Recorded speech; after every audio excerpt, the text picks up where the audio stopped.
Welcome back, horror family. The People Under the Stairs is one of Wes Craven's more underappreciated films, displaying gentrification and wealth inequality, commenting on suburban persecution impeding inner city progression. In this movie, we watch as a young boy, his dying mother, working girl sister, and young siblings are being evicted from their apartment in a dilapidated project by their insidious landlords. Fool is enticed by his sister's friend Leroy, played by Ving Rhames, to rob said landlords of gold coins rumored to be hidden within their house. They soon find that the people who own their building are much more than greedy slumlords, but a brother and sister duo of child kidnappers, ruling their booby-trapped home with a sinister fist, punishing any misbehaved children by cutting off their tongues and throwing them in a room at the far end of their basement under the stairs.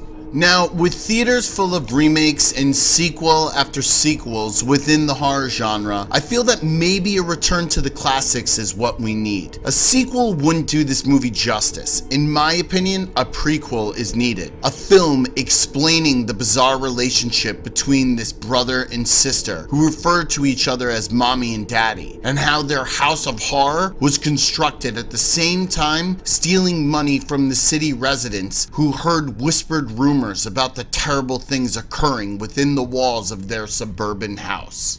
I am thinking that the film could start with the Robeson Funeral Home, 15 or so years prior to The People Under the Stairs. Maybe the film should even be called The Robeson Funeral Home. Clippings in the credits describe reports of body theft, doubling of bodies in a single coffin, ashes of loved ones mixed together, and so forth. Then the film would go into the death of a patriarch, maybe a father or uncle, who due to paranoia from ill-gotten wealth, kept these two locked away from the outside world, forcing them to develop an unnatural, incestuous bond. Over time, they realize the funeral home's reputation has slowed business. They find the hidden treasure trove secreted by their abusive elder locked away in the basement. So they decide to start purchasing property in lower income neighborhoods, increasing rents and sucking all the money from the people who live there. You could introduce a young Grandpa Booker as someone who gets a letter from the Robeson Realty Company saying that his apartment is under new ownership. The film could also delve into the development of these two and their own relationship. With no guidance and no experience, they attempt to mimic what they assume a normal family would do, even though their abnormal habits still reign dominant in their actions, bringing in possibly a sadomasochist form of pleasure, explaining the man's black leather suit we saw in the film.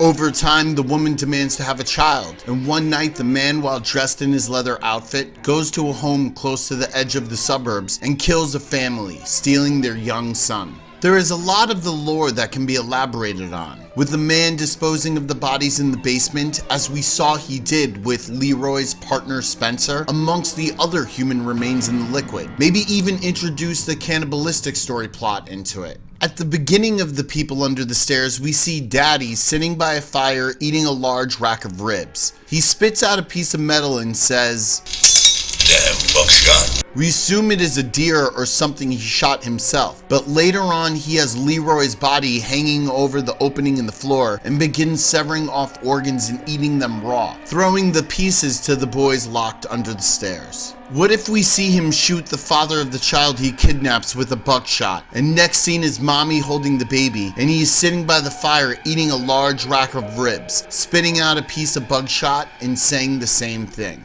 I think a prequel film leaves so much to explore and play with. From the disturbing relationship between these two, their fanatical religious take on obedience and family, as well as their psychotic understanding of race relations and money. I, for one, would love to see it honored in the memory of the late Wes Craven. Now, who would play these characters?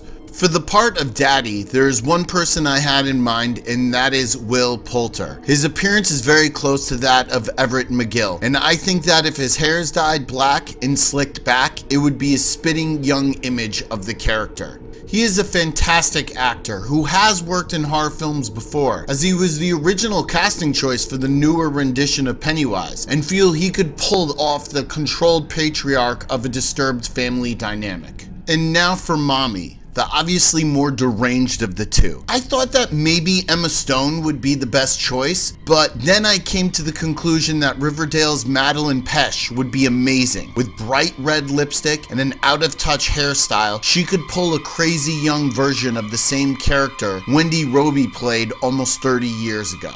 The film could end a few years later, with the young child they kidnapped a little older and misbehaves. So they cut his tongue out and throw him in the basement under the stairs. Then they bring home another baby, only to cut scenes to a Lenox Avenue building. Inside, a young African-American woman using tarot cards with a letter next to her, Robeson Realty Company at the top. She puts down the Devil and Fool card, foreshadowing the events to come. May they burn in hell. Would you like to see a prequel to The People Under the Stairs? What other aspects of the original would you like to see in it that I may have missed? Let me know your thoughts in the comment section below, and please remember to like, share, and subscribe. Stay scared.